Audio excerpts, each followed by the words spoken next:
In this video, I'm going to show you how to add new fonts to Photoshop. So from here, I want you to go ahead and look for dafont.com. You can use any browser of your choice. And then from here, what you're going to do is just simply look for some sort of a font that you are going to use. For example, this one right here. I'm just going to go ahead and click this one. So the font is called Bridger's Brush. And then if we are going to go back to Photoshop, here, I don't have that font right here.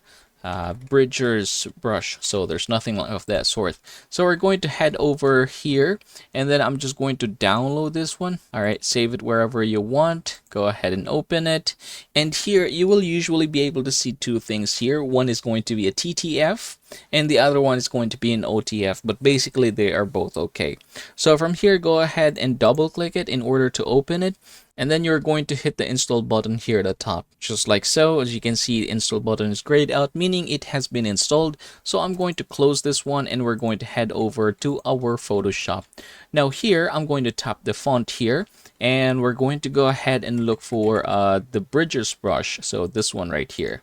There you go. As you can see, it has been applied. So yep, that is how you are going to get this done, everybody. I hope this video helps you out.